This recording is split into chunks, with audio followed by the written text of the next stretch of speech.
Ladies, gentlemen, MBs, what is up? Folks, let's talk about it. Let's talk about the Ninja Turtles pre release. My experience going through it, which I ended 2 and 2. I went to a different shop. Really great atmosphere. One of the most chill pre releases I've actually been to. Um, Potentially one or two of the people that I met there might even be watching this right now. First off, thank you for making the environment welcoming. Thank you everybody for being chill. Like I said, it was so cool. It was a good time.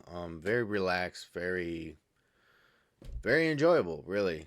Especially because like my regular group couldn't meet up. So, um, shout out to Sweets and Geeks. If you want, you can look them up. That is one of the shops that I went to, and yeah, it was a great time. And they actually have really good prices, which they typically haven't had great prices, but yeah, they're really good prices. So check them out if you are close to any of them.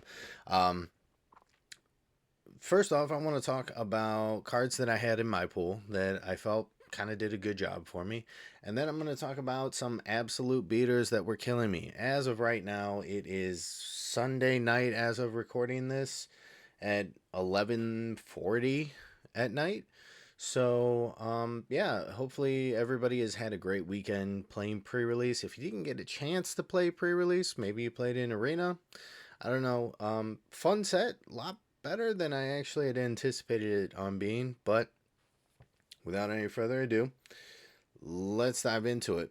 So first off, one of the cards that I had was April O'Neil in my deck, and this white card, the Scry really allowed me to dig into my deck, and it was a perfect target for the sneak mechanic because April O'Neil can't be blocked by creatures with power 3 or greater. So that gave me a cool little unblockable ish mechanic a little bit later in the game. I could scry through, kind of find the cards that I needed to, and put the stuff in the bottom that didn't really work for me. So April, I had two of, and just did the dang job for me. Next up, I had the Last Ronin's Technique. Now I got two of these. I got the full art, cool version, and then I got this version that we see on the screen right here. Insane card.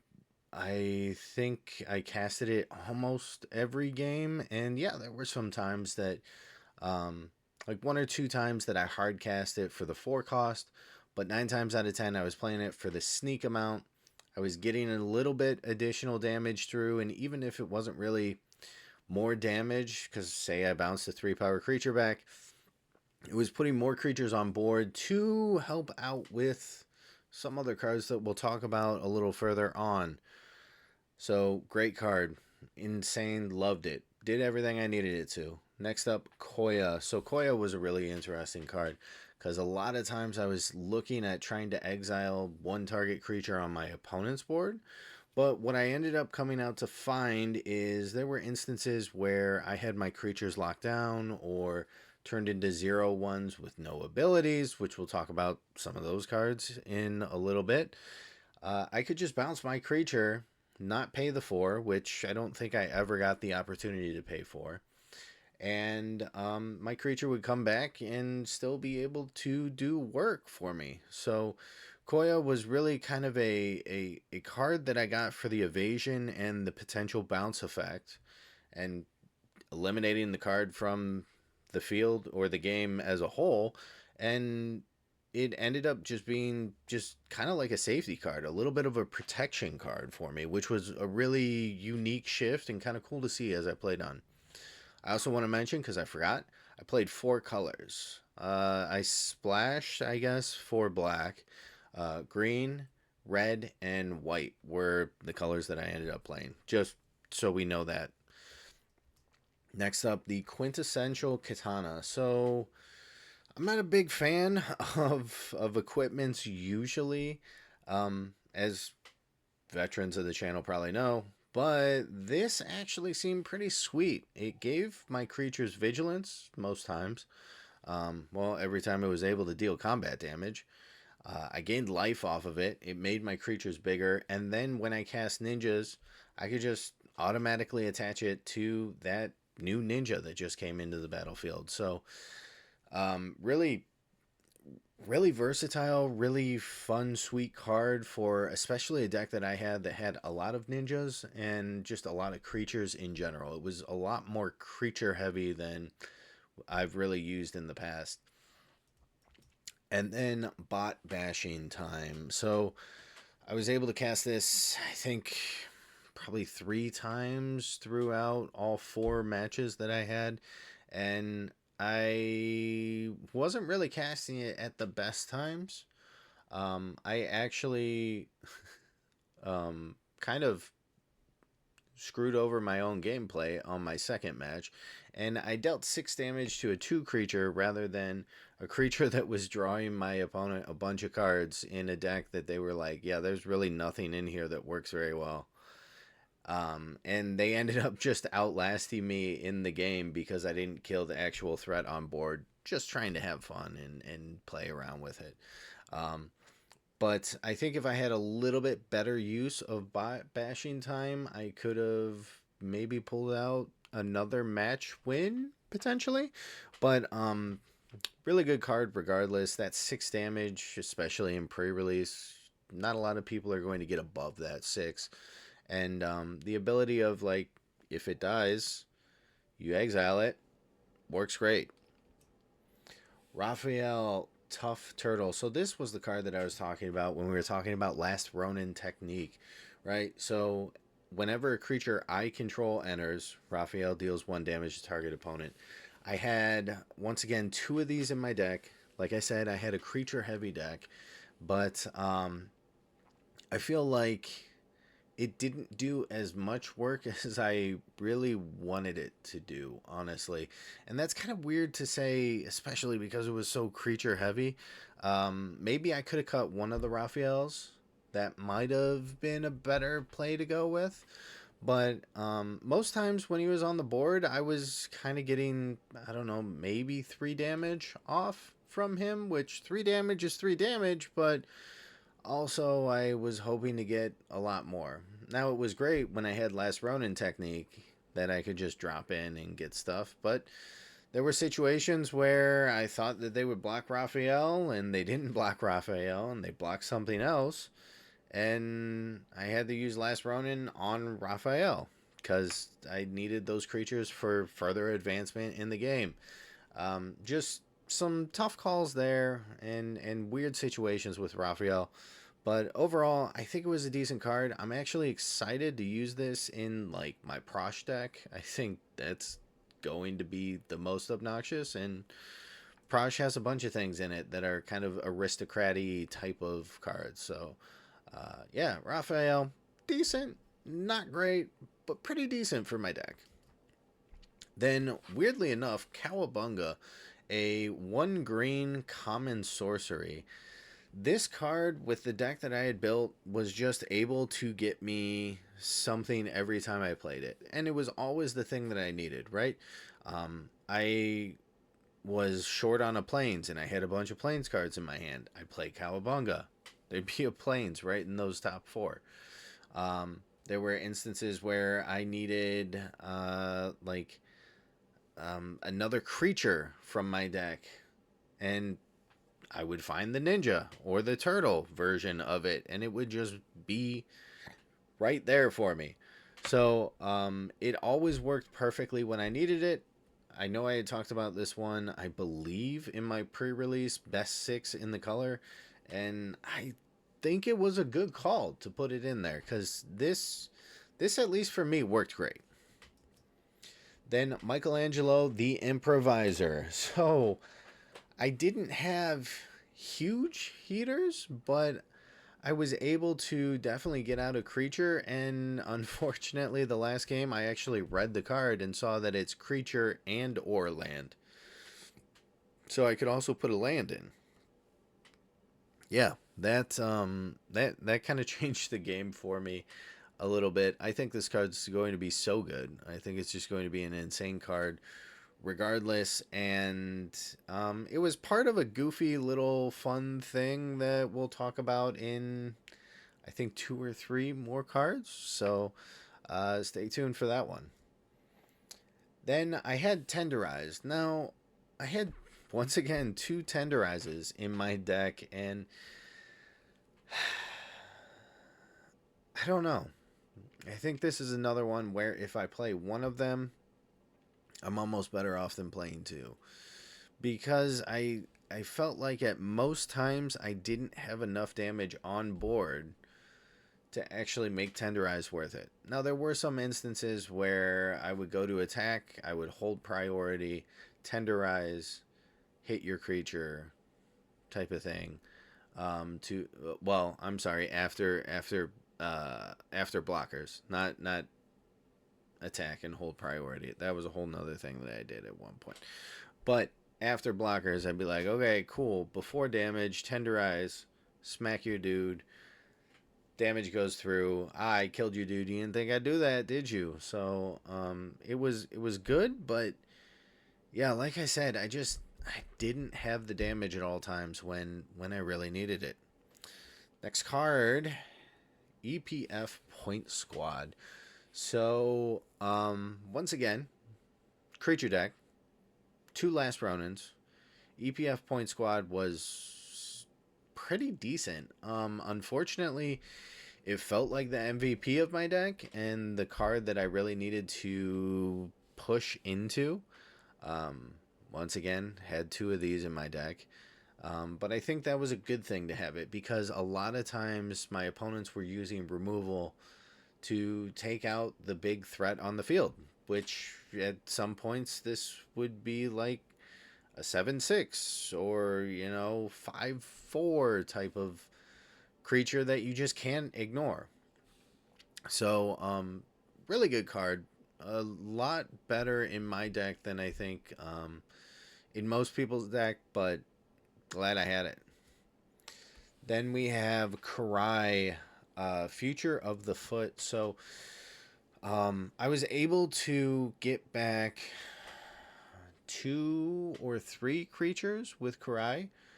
One of them actually went directly onto the battlefield. It was, yeah, it did everything that I needed it to do when I needed it to do. And this was one of the cards that I actually splashed black for. I know Koya I could have also splashed black for. But this was one of the main cards that I splashed for. The other black card that I splashed for was the Vermin Rat King or whatever it is. Yeah, it was never good when I needed it. And yeah, so I should have definitely cut that card, which in deck building I had talked about. Probably shouldn't play this card, but seems fun and I'm here to have a good time. Let's just slam it on board, right? So that is Karai. Next up, Omni Cheese Pizza.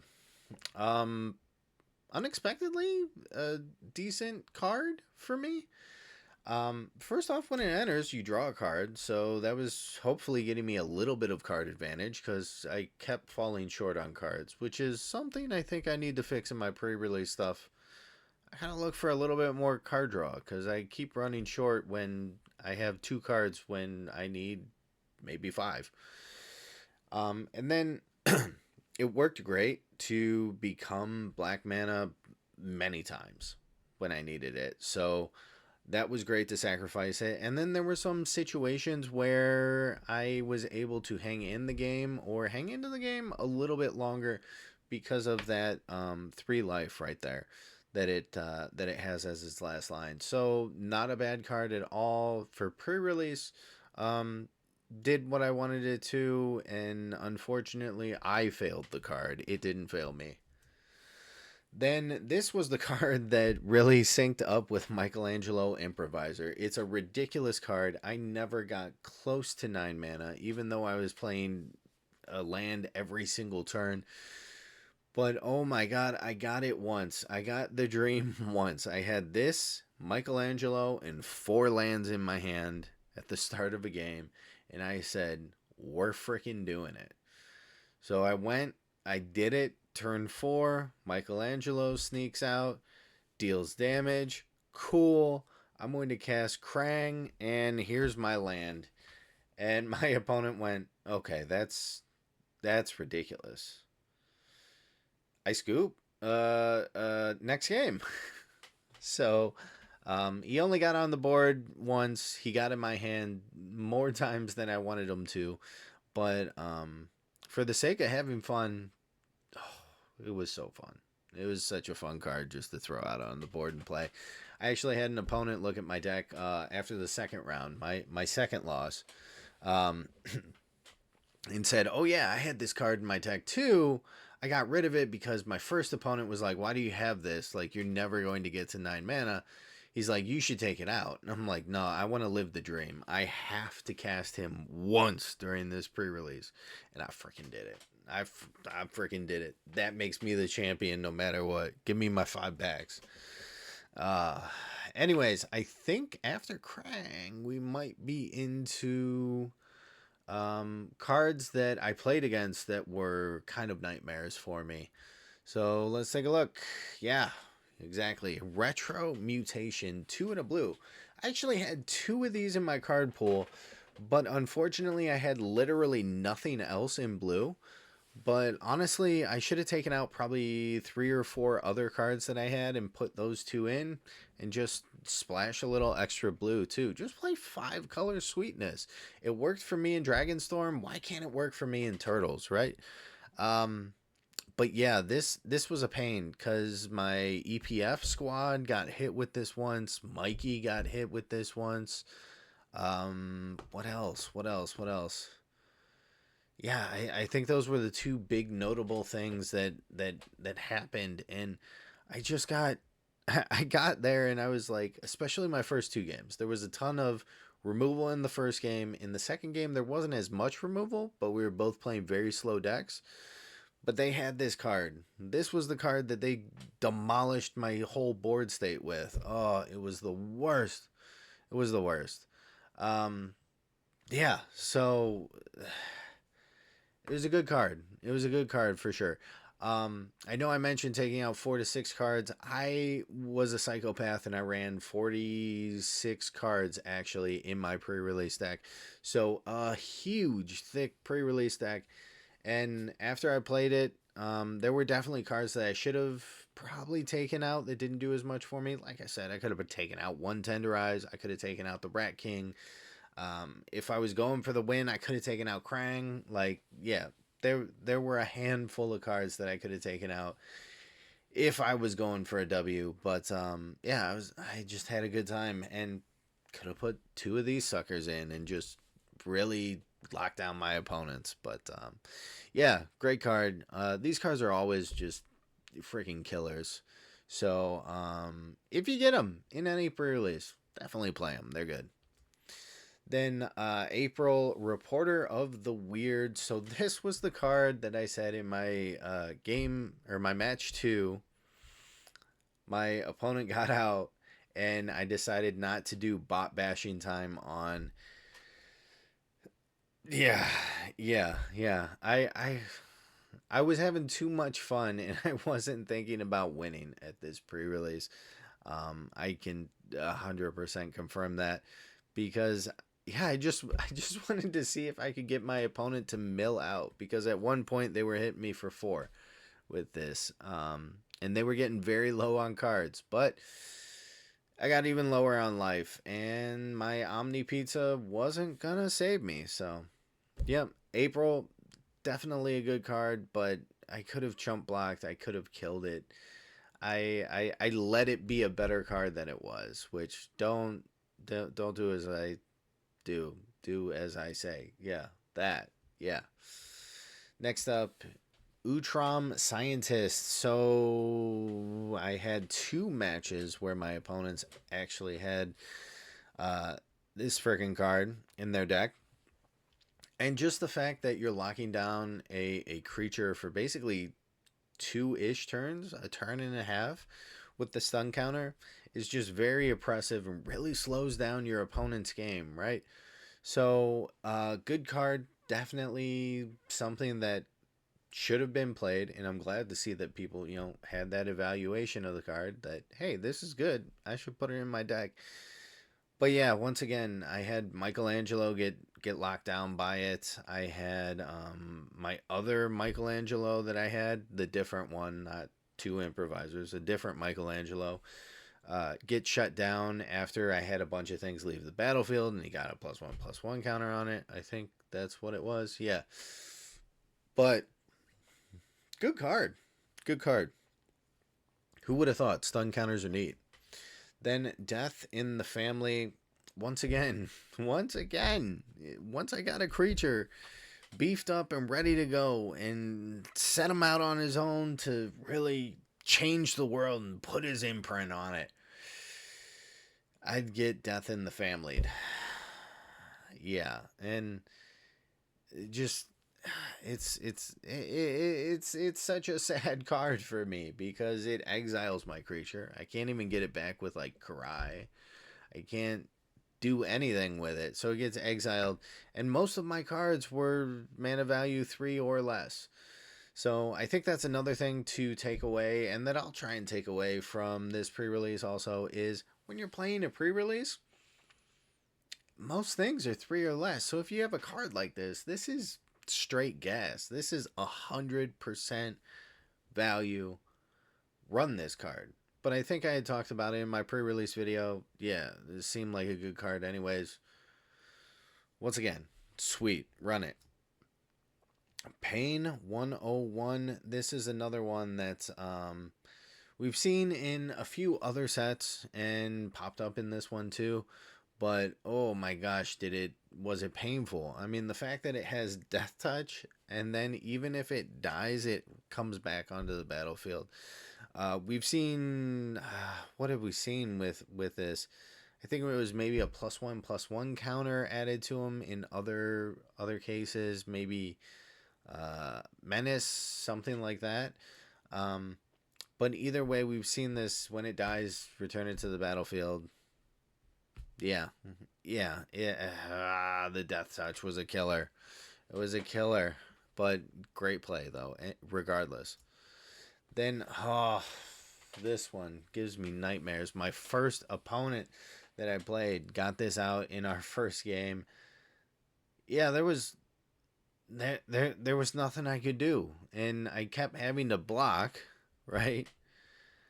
But when I would block, because my opponent had this guy and then 2/3/3s out, so I kept trying to block, and then things would go to the graveyard, and then I wouldn't have something to block with this guy, so then this guy would come in and hit me, and then he'd pull stuff out of my graveyard. But even if I blocked and I had enough power to block, it has first strike, so can't even do anything about it. Yeah, I had no answers. I had no answers for it. My bot bashing time would have been sweet, but it was somewhere else in my deck. Probably the 6 extra cards that I put in there, right? Yeah, but Shark Shredder, really good card. I think you can see play other places too. Like, just yeah, yeah. It was so good. It was so good, and there was nothing I could do. Yeah. Then Shredder Unrelenting, right? Um, uh, sorry. So enters or attacks, creature gets death touch. That shuts down basically everybody's board because you at least have 2 death touchers, and then this guy is a 6/4. I think I had mentioned this homeboy in the pre-release video, but yeah, what a freaking pain to deal with.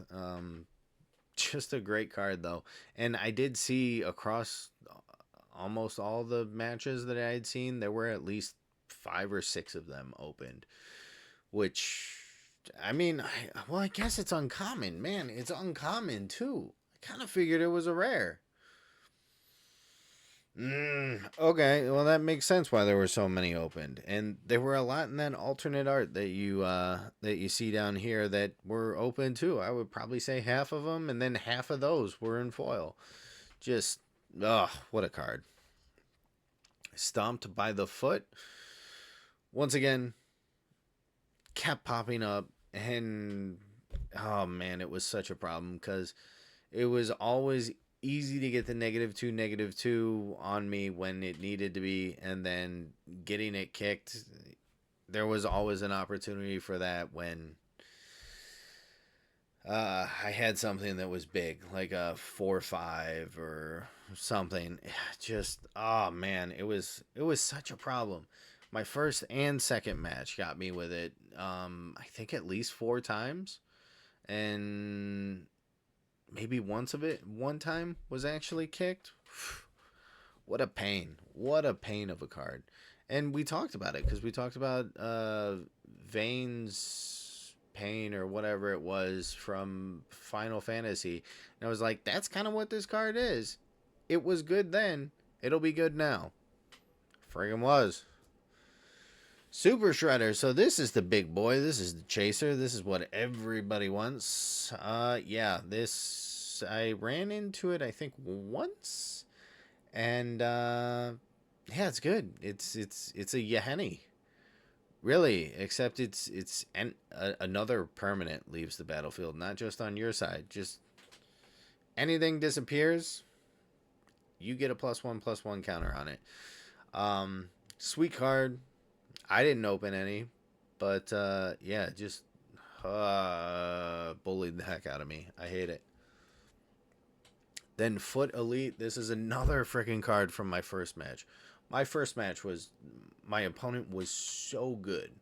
Like their deck was so good. It was black white. It had all the sweet cards. It just got the job done and had a ton of removal to boot too. But yeah, just the fact that it attacks, it powers something up, and it gains that thing gains indestructible. Yeah, it was a pain, and I think they had two in their deck. Like, ugh, yuck. Um, really simplistic card, but very strong, very strong, and it's a 2/4. I forgot, it's a 2/4, so most of my stuff couldn't even block it. Then what we got here? Genghis Frog, right? Um, Played against this in one situation where they had half a deck full of mutants. I don't know if they realized it, but they had half a deck full of mutants. So I think one game they created 4 or 5 mutagen tokens, and I couldn't deal with anything because it was all bigger, and I didn't really have my removal pieces because I didn't really get a ton of removal. There were some removal esque cards in my deck, like about 5. But yeah, that was a pain. That was a pain. And then I got it removed, and everything was already big enough that who cares? Putrid Pals, yet another one that's something I remove something from my opponent's board. They cast this. They get 2+1/+1 counters. Yeah,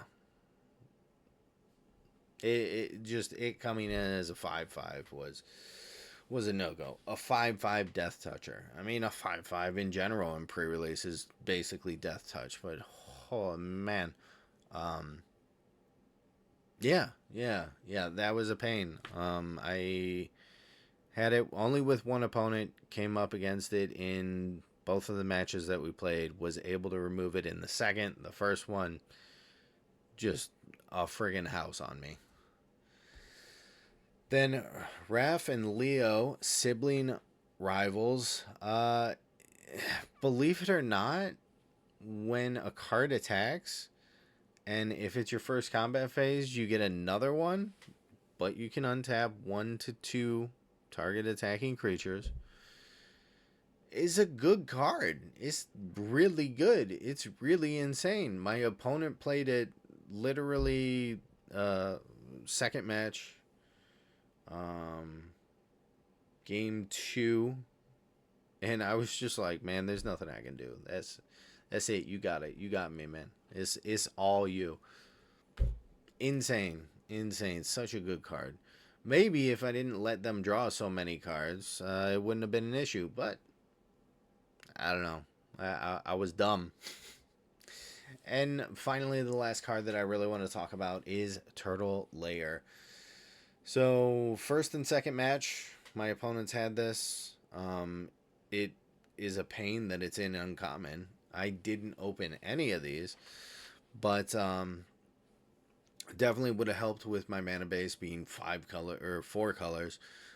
But the big thing here was that pay 3 tap, target ninja or turtle can't be blocked this turn. Yeah, yeah. In a set that's all ninjas or turtles or both, every single card I was coming up against was just getting unblockable. Like, you gotta be kidding me. But great card. Yeah, yeah. That's really it. That's my recap for Turtles. Um, yeah, I just want to say I think that the set was actually fairly decent and better than I expected, but still I think it's going to be one of the lower sets on the year. But regardless of that, once again, thanks to everybody that I played with. If you are watching this, really appreciate it. It was a good time. Otherwise, let me know what you think down below. Let me know if you thought it was a good set. Let me know if you think everything that I'm talking about sucks. None of those cards deserve to actually be talked about. Whatever, that's up to you. Regardless of that, I am headed out and I appreciate all of you. Love you all. Be kind. Peace.